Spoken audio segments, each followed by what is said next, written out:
Dear students, ഇന്ന് നാം പറയാൻ പോകുന്നത് ടെസ്റ്റിംഗ് എന്നുള്ളൊരു സോഫ്റ്റ്വെയർ എഞ്ചിനീയറിങ്ങിൻ്റെ സ്റ്റേജിനെ കുറിച്ചിട്ടാണ്. അതായത് സോഫ്റ്റ്വെയർ എഞ്ചിനീയറിൻ്റെ അവസാന കോഡിങ്ങിന് ശേഷമുള്ള ഭാഗമാണ് ടെസ്റ്റിംഗ് എന്ന് പറയുന്നത്. ഡിസൈനിങ്ങിന് ശേഷം ഡിസൈൻ ചെയ്യപ്പെട്ട ഭാഗത്തെ പ്രോഗ്രാമിംഗ് ലാംഗ്വേജിലോട്ട് മാറ്റുന്നതാണ് കോഡിംഗ് എന്നും കോഡിംഗ് സ്റ്റൈൽസൊക്കെ നമ്മൾ പറഞ്ഞു. ഈ കോഡിങ്ങിന് കഴിഞ്ഞതിന് ശേഷമുള്ള സ്റ്റേജാണ് ടെസ്റ്റിംഗ്. അതായത് കോഡിലെ എറേഴ്സ് കണ്ടുപിടിക്കുന്നതാണ് ടെസ്റ്റിംഗ് എന്ന് പറഞ്ഞാൽ. ടെസ്റ്റിംഗ് എന്ന് പറഞ്ഞാൽ ഡീറ്റെയിൽ ആയൊരു സെക്ഷൻ തന്നെയാണ്. ഒരു പേപ്പർ തന്നെ നമുക്ക് എലക്റ്റീവായിട്ട് വരുന്നൊരു പേപ്പർ തന്നെ പേര് തന്നെ ടെസ്റ്റിംഗ് എന്നാണ്. ഒരു ഡിഫറെൻറ്റ് ടൈപ്സ് ഓഫ് ടെസ്റ്റിംഗ് ഉണ്ട്. ഒരു പേപ്പർ മൊത്തമായിട്ട് പഠിക്കുന്നതിനുള്ള അത്രയും ഉണ്ട് ടെസ്റ്റിംഗ്. പക്ഷെ അവിടെ ജസ്റ്റ് ടെസ്റ്റിംഗ് എന്താണെന്നോ ക്വാളിറ്റി എന്താണെന്നോ അങ്ങനത്തെ കാര്യങ്ങളൊക്കെ പറയുന്നുള്ളൂ. അപ്പോൾ ബഗ്സ് എന്താണ്, ബഗ്സിനെ റിമൂവ് ചെയ്യുന്ന പ്രോസസ്സാണ് ടെസ്റ്റിംഗ് എന്ന് പറഞ്ഞാൽ. ഇവിടെ നമ്മൾ ടെസ്റ്റിംഗ് പറയുമ്പോൾ ആദ്യം പറയുന്നത് ക്വാളിറ്റിയെക്കുറിച്ചിട്ടാണ്. Software quality. സോഫ്റ്റ്വെയറിൻ്റെ ക്വാളിറ്റി എന്ന് പറയുന്നത് എന്താണ്? അത് ശരിക്കും പറഞ്ഞാൽ സോഫ്റ്റ്വെയറിൻ്റെ ക്വാളിറ്റി എന്ന് പറയുമ്പോൾ നമുക്ക് ഒറ്റവാക്ക് പറയുമ്പോൾ സോഫ്റ്റ്വെയർ ക്വാളിറ്റി എന്ന് പറയുമ്പോൾ നമുക്ക് രണ്ട് തരത്തിലുള്ള അപ്രോച്ച് വഴി സോഫ്റ്റ്വെയർ ക്വാളിറ്റി ഡിഫൈൻ ചെയ്യാം. ഒന്ന് ഡിഫക്റ്റ് മാനേജ്മെൻറ്റും ക്വാളിറ്റി ആട്രിബ്യൂട്ട്. ഡിഫക്റ്റ് മാനേജ്മെൻറ്റ് എന്താ പ്രശ്നങ്ങളുണ്ടെന്ന് മനസ്സിലാക്കിക്കൊണ്ട് അതിൻ്റെ ക്വാളിറ്റി മനസ്സിലാക്കൽ. പിന്നെ ഒന്ന് ക്വാളിറ്റി ആട്രിബ്യൂട്ട്സ്, എന്തൊക്കെ ക്വാളിറ്റികൾ ഉണ്ട് എന്നുള്ളത്. അങ്ങനെ രണ്ട് തരത്തിലും പ്രശ്നങ്ങളിലൂടെയും അതായത് ഫെയിലിയറിലൂടെയും അല്ല സക്സസ്സിലൂടെയും നമുക്ക് രണ്ട് തരത്തിൽ ക്വാളിറ്റി മെഷർ ചെയ്യാം. ഒന്ന് ഡിഫക്റ്റ് പറയുന്നത് ഫെയിലിയറായിട്ടുള്ള ഒരു കോൺസെപ്റ്റ്. ക്വാളിറ്റി ആട്രിബ്യൂട്ട്സ് എന്ന് പറയുന്നത് സക്സസ് ആയത്. അപ്പോൾ സക്സസ് ആവുക എന്ന് പറയുമ്പോൾ നമുക്ക് മനസ്സിലാവും ഇത്ര ക്വാളിറ്റികൾ ഉണ്ട് എന്നുള്ളത്. ഡിഫക്റ്റ് ആവുകയാണെങ്കിൽ മനസ്സിലാവും ഇത്ര ക്വാളിറ്റികൾ ഇല്ല എന്നുള്ളത്. എന്തായാലും ക്വാളിറ്റി മെഷർ ചെയ്യാൻ നമുക്ക് കഴിയും. Software quality is defined as A field of study and practice that describes the desirable attributes of software products. There are two main approaches to software quality: defect management and quality attributes. ഇനി എന്താണ് software quality dilemma? Dilemma എന്നുള്ള വാക്കുന്ന മനസ്സിലാവും. ഒരു എന്താണ് sad അതായത് വിഷമം. Software ക്വാളിറ്റിയിലുള്ളൊരു വിഷമം എന്നുണ്ടെങ്കിൽ ഒരു ധർമ്മസങ്കടം എന്നുള്ള അർത്ഥത്തിലാണ് ഡൈലമ എന്ന് പറഞ്ഞത്. അതായത് നമ്മൾ അത്രയും ബുദ്ധിമുട്ടി കോസ്റ്റ് ഒരുപാട് മുടക്കി ഒരുപാട് ടൈം വേസ്റ്റ് ചെയ്ത് അങ്ങനെ ഡെവലപ്പ് ചെയ്തൊരു വർക്ക് അല്ലെങ്കിൽ ഒരു പ്രൊജക്റ്റ്, ഒരു സോഫ്റ്റ്വെയർ അതിന് നമ്മൾ വിചാരിച്ച മാതിരി സക്സസ് ആവാനല്ല, ഒരു മാർക്കറ്റ് അത് വിറ്റഴിച്ച് പോകാനുള്ളൊരു ബുദ്ധിമുട്ട് പ്രയാസങ്ങൾ നേരിടുന്ന ആ ഒരു സിറ്റുവേഷനെയാണ് സോഫ്റ്റ്വെയർ ക്വാളിറ്റി ഡൈലമ എന്ന് പറയുന്നത്. ക്വാളിറ്റി ഇല്ലാത്തത് കൊണ്ടോ എന്തോ അല്ല, അതായത് എല്ലാം ഒരുപാട് കറക്റ്റായിട്ട് പോലും ചിലപ്പോൾ സക്സസ് ആവാതിരിക്കാം. അതിനെയാണ് സോഫ്റ്റ്വെയർ ക്വാളിറ്റി ഡൈലമ എന്ന് പറഞ്ഞത്. If you produce a software system that has terrible quality, you lose because no one will want to buy it. If on the other hand you spend infinite time, extremely large effort and huge sum of money to build the absolute perfect piece of software, then it's going to take so long to complete and it will be so expensive to produce that you will out of business anyway. അതായത് അത്രയും നമുക്കൊരു ആൾ വാങ്ങാത്തൊരവസ്ഥ software. പക്ഷേ അതിൻ്റെ ബാക്കിൽ എന്ന് പറയുമ്പോൾ ഒരുപാട് time spend ചെയ്ത് ഒരുപാട് എഫേർട്ട് എടുത്ത് ഒരുപാട് ക്യാഷ് മുടക്കി ചെയ്തൊരു വർക്കാണ്. അതുകൊണ്ട് തന്നെ ആ ഒരു വർക്കിന് അത്രത്തോളം ക്യാഷ് ആവും. അതുകൊണ്ട് തന്നെ അത് മാർക്കറ്റിൽ വിറ്റഴിച്ച് പോവാത്തൊരവസ്ഥ. അതാണ് സോഫ്റ്റ്വെയർ ക്വാളിറ്റി ഡൈലമ എന്നതുകൊണ്ട് ഉദ്ദേശിക്കുന്നത്. either you missed the market window or you simply exhausted all your resources. So people in industry try to get to that magical middle ground where the product is good enough not to be rejected right away, such as during evaluation, but also not the object of so much perfectionism and so much work that it would take too long or cost too much to complete. അതായത് എല്ലാം കൊണ്ട് പെർഫെക്റ്റാണ്. ഇപ്പോൾ ഒരു registration എന്തെങ്കിലും licence പരമായിട്ട് എന്തിനായാലും എല്ലാം സക്സസ്ഫുള്ളായിട്ട് കിട്ടുന്ന സാധനം തന്നെയാണ്. പക്ഷേ ഇതിൻ്റെ അത്രയൊരു വലിയൊരു ക്യാഷ് മുടക്കി ചെയ്തതുകൊണ്ട് തന്നെ അതുകൊണ്ട് തന്നെ അതിന് വിറ്റഴിച്ച് പോകാനുള്ള ഒരു ബുദ്ധിമുട്ട്. അതാണ് സോഫ്റ്റ്വെയർ ക്വാളിറ്റി ഡൈലമ കൊണ്ട് ഉദ്ദേശിക്കുന്നത്. Achieving software quality. എങ്ങനെയാണ് ഒരു സോഫ്റ്റ്വെയർ ക്വാളിറ്റി അച്ചീവ് ചെയ്യുക എന്നാണ്. മെയിനായിട്ടും 5 തരത്തിലാണ് സോഫ്റ്റ്വെയർ ക്വാളിറ്റി അച്ചീവ്മെൻറ്റ് നമുക്ക് പറയുന്നത്. സോഫ്റ്റ്വെയർ എഞ്ചിനീയറിംഗ് മെത്തേഡ്സ്, അതായത് സോഫ്റ്റ്വെയർ ക്വാളിറ്റി അച്ചീവ് ചെയ്യാനുള്ള 4 ബ്രോഡ് ആക്ടിവിറ്റീസാണത്. Software engineering methods, project management techniques, quality control actions and software quality assurance.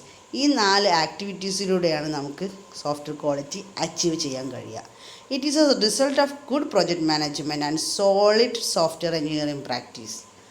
Management and practice are applied within the context of 4 broad categories, 4 broad activities that help a software team achieve high software quality.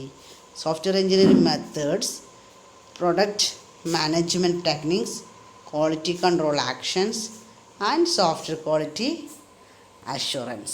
First one, software engineering methods. Software engineering methods ആണ് നമ്മൾ ആ ഒരു കടന്നു പോകുന്ന ഫേസുകൾ, first phase, second phase, ഇങ്ങനെ പോകുന്ന ആ ഒരു സ്റ്റേജിൻ്റെ കറക്റ്റായ ആ ഒരു മെത്തേഡ്, അതും ഒരു സോഫ്റ്റ്വെയർ ക്വാളിറ്റി അച്ചീവ് ചെയ്യാനുള്ള മാർഗ്ഗമാണ്. അല്ലാണ്ട് ഒരു മാനുവൽ വെറുതെ ഒരു പ്രോഗ്രാം നമ്മളൊരു കസ്റ്റമറിനോട് കാര്യങ്ങൾ ചോദിച്ച് കോഡിങ് ഡെവലപ്പ് ചെയ്ത് അത് ഇംപ്ലിമെൻറ്റ് ചെയ്യുക, അത് കാരണം അത് കറക്റ്റായ ഒരു മാനുവലല്ല. അങ്ങനെയും നമ്മുടെ ക്വാളിറ്റി അച്ചീവ് ചെയ്യാൻ കഴിയാതിരിക്കാം. അപ്പോൾ അതാണ് സോഫ്റ്റ്വെയർ എഞ്ചിനീയറിംഗിൻ്റെ ആ മെത്തേഡ് വഴിയിലൂടെ പോവുകയാണെങ്കിൽ ക്വാളിറ്റി അച്ചീവ് ചെയ്യാം. If you expect to build high quality software, you must understand the problem to be solved. അതായത് നല്ല ഹൈ ക്വാളിറ്റി സോഫ്റ്റ്വെയർ ആണ് നമ്മളെപ്പോഴും എക്സ്പെക്റ്റ് ചെയ്യുന്നത്. അതുകൊണ്ട് എന്താണ്, you must understand the problem to be solve. അത് നമുക്ക് കാര്യങ്ങൾ എന്തിനുള്ളതാണ് എന്നുള്ളത് ആ ഒരു സോഫ്റ്റ്വെയർ എന്നുള്ളത് നമുക്ക് മനസ്സിലാക്കി സോൾവ് ചെയ്യാൻ കഴിയണം. You must also be capable of creating a design that conforms to the problem while at the same time exhibiting characteristics that led to software that exhibits the quality dimension and factors. അപ്പോൾ അത് കറക്റ്റായ മാനറിലൂടെ develop ചെയ്താൽ മാത്രമേ സോഫ്റ്റ്വെയറിൻ്റെ ക്വാളിറ്റിയും അതിൻ്റെ ആ ഒരു ക്വാളിറ്റീൻ്റെ ഒരു ഡയമെൻഷനും നമുക്ക് മനസ്സിലാക്കാൻ കഴിയുകയുള്ളൂ. രണ്ടാമതാണ് പ്രൊജക്റ്റ് മാനേജ്മെൻറ്റ് ടെക്നിക്കുകളാണ്. ഏതൊക്കെ പ്രൊജക്റ്റ് മാനേജ്മെൻറ്റിലൂടെ നമുക്ക് ക്വാളിറ്റി അച്ചീവ് ചെയ്യാം? ഒന്നാമതായി പറയുന്നത് project manager uses estimation to verify the delivery dates are achievable. അതായത് ഒരു വർക്ക് തന്നു കഴിഞ്ഞാൽ വർക്ക് ഏകദേശം ഏത് ടൈമിന് കഴിയും എന്നുള്ളത് എസ്റ്റിമേറ്റ് ചെയ്യുക, ഒരു പ്രൊജക്റ്റ് മാനേജ്മെൻറ്റ് ടെക്നിക്കാണത്. രണ്ടാമതാണ് schedule dependencies are understood and team resist the temptation to use shortcuts. അപ്പോൾ ഈ ഒരു ടൈമിങ് മനസ്സിലാക്കിക്കൊണ്ട് ടീം, അതായത് ആ ഒരു വർക്ക് ചെയ്യുന്നൊരു ടീം ഏതെങ്കിലും ഷോർട്ട് കട്ട് മെത്തേഡിലൂടെ ആയാലും പെട്ടെന്ന് എന്താണ് ഇത് കംപ്ലീറ്റ് ചെയ്യണം. ആ ഒരു ഷെഡ്യൂളിനനുസരിച്ച് തന്നെ കംപ്ലീറ്റ് ചെയ്യുക, പറഞ്ഞ ടൈമിനനുസരിച്ച് വർക്ക് കംപ്ലീറ്റ് ചെയ്യുക. അതാണ് രണ്ടാമത്തത്. മൂന്നാമത്തെ റിസ്ക് മാനേജ്മെൻ്റ് ആണ്. Risk planning is conducted so problems do not breed chaos software quality will be effect in a positive way. അപ്പോൾ റിസ്ക് അതായത് അതിലുള്ള പ്രോബ്ലങ്ങൾ റിമൂവ് ചെയ്തിട്ട് കറക്റ്റായ ഒരു പോസിറ്റീവ് വേയിലേക്ക് എത്തുക, അതാണ് മൂന്നാമത്തേത്. റിസ്ക് മാനേജ്മെൻറ്റ് എന്ന് പറയുന്നത് റിസ്ക്, അതിലുള്ള പ്രശ്നങ്ങൾ ഒഴിവാക്കുക, അതാണ് മൂന്നാമത്തെ. അപ്പോൾ ഫസ്റ്റിൽ പറയുന്നത് എസ്റ്റിമേഷനാണ്. മറ്റേ ഷെഡ്യൂള് ഡിപ്പെൻഡൻസിക്ക് അനുസരിച്ചിട്ട് പെട്ടെന്നുള്ളൊരു പാത്തിലൂടെ പ്രോബ്ലം സോൾവിങ്ങിലേക്ക് എത്തുക. മൂന്നാമത്തെന്ന് പറയുന്നത് എല്ലാ റിസ്ക്കുകൾ, പ്രോബ്ലങ്ങൾ പെട്ടെന്ന് മനസ്സിലാക്കി അത് സോൾവ് ചെയ്യുക. ഈ ഒരു 3 പ്രൊജക്റ്റ് മാനേജ്മെൻറ്റ് ടെക്നിക്കുകളാണ് പെട്ടെന്ന് സോഫ്റ്റ്വെയർ ക്വാളിറ്റി അച്ചീവ് ചെയ്യാൻ വേണ്ടി പറയുന്ന 3 ഫാക്ടേഴ്സ്. പിന്നെ പറയുന്ന മൂന്നാമത്തെ ആക്ടിവിറ്റിയാണ് quality control. Quality control encompasses a set of software engineering actions that help to ensure that each work product meets its quality goal. Models are reviewed to ensure that they are complete and consistent. അതായത് quality control എന്ന് പറയുമ്പോൾ നമ്മൾ develop ചെയ്ത ആ ഒരു work അല്ലെങ്കിൽ ആ ഒരു പ്രൊജക്റ്റ് കംപ്ലീറ്റ് ആണോ, കൺസിസ്റ്റൻസ് ഉണ്ടാണോ എന്ന് മനസ്സിലാകാതെ, അതായത് ചെയ്തത് ഫിനിഷ്ഡ് ആണോ, അതത് കൺസിസ്റ്റൻസി ഒബേ ചെയ്യുന്നുണ്ടോ എന്നുള്ളത് മനസ്സിലാക്കണം. ആ ഒരു അതായത് ക്വാളിറ്റി കൺട്രോൾ എന്നുള്ള ഒരു ഫാക്ടറാണത്. അതും ഒരു ക്വാളിറ്റി അച്ചീവ് ചെയ്യാനുള്ളൊരു മാർഗ്ഗമാണ്. അതായത് പ്രോപ്പറായിട്ട് കഴിഞ്ഞിരിക്കണം, അത് തന്നെ കൺസിസ്റ്റൻസി എന്നുള്ളൊരു ഫാക്ടർ അവിടെ വേണം. പിന്നെ ക്വാളിറ്റി അഷ്വറൻസ് ആണ്. ക്വാളിറ്റി അഷ്വറൻസ് എന്ന് പറയുന്നത് സോഫ്റ്റ്വെയർ എഞ്ചിനീയറിംഗ് മെത്തേഡ്സിൻ്റെ മൊത്തമായുള്ളൊരു ഇൻഫ്രാസ്ട്രക്ചറാണ്. Quality assurance establishes the infrastructure that supports solid software engineering methods, rational project management, and quality control actions, all pivotal if you intend to build high quality software. In addition, quality assurance consists of a set of auditing and reporting functions that assess the effectiveness and completeness of quality control actions. The goal of quality assurance is to provide management and technical staff with the data necessary to be informed about product quality. അതായത് quality അഷുറൻസിൻ്റെ മെയിനായിട്ടുള്ള goal എന്ന് പറയുന്നത് technical സ്റ്റാഫിനും മാനേജ്മെൻറ്റിനും കറക്റ്റായിട്ടുള്ള data കൊടുത്തുകൊണ്ട് quality ഉറപ്പ് വരുത്തുക എന്നുള്ളതാണ് quality അഷുറൻസിൻ്റെ quality achieve ചെയ്യാനുള്ള ആക്ടിവിറ്റി ആയിട്ട് പരിഗണിക്കാൻ കാരണം. ഈ ക്വാളിറ്റി അഷുറൻസ് എന്ന് പറയുന്നത് സോഫ്റ്റ്വെയർ ക്വാളിറ്റി അച്ചീവ് ചെയ്യാനുള്ള ഒരു ആക്ടിവിറ്റിയാണ്. അപ്പോൾ അതായത് കറക്റ്റായിട്ട് ഡാറ്റ കൊടുത്താൽ മാത്രമേ കറക്റ്റായിട്ടുള്ളൊരു ഔട്ട്പുട്ട് കിട്ടുള്ളൂ. അതാണ് പറഞ്ഞത് കറക്റ്റ് ഡാറ്റ കൊടുത്തിട്ട് ക്വാളിറ്റി ഉറപ്പ് വരുത്തുക എന്നുള്ളത്. അപ്പോൾ ഈ ഒരു ഇതിൽ തന്നെ ഒരുപാട് മീറ്റിങ്സും ഒരുപാട് ടീമുകൾ ഒരുപാട് പ്രാവശ്യം ഇരുന്നിട്ടൊക്കെയാണ് ഇത് ഡെവലപ്പ് ചെയ്യുന്നത്. അപ്പോൾ അതിനനുസരിച്ച് തന്നെ അതിൻ്റെ ക്വാളിറ്റിയിൽ അത്രയും നല്ല ക്വാളിറ്റിയുള്ളൊരു വർക്കാണ് നമുക്ക് കിട്ടുക. അതാണ് സോഫ്റ്റ്വെയർ ക്വാളിറ്റി അഷുറൻസ് കൊണ്ട് ഉദ്ദേശിക്കുന്നത്. അതാണ് വീണ്ടുമുള്ള കൺട്രോൾ ആക്ഷൻ വഴി നല്ലൊരു ക്വാളിറ്റി അച്ചീവ് ചെയ്യാൻ കഴിയും. അപ്പോൾ സോഫ്റ്റ്വെയർ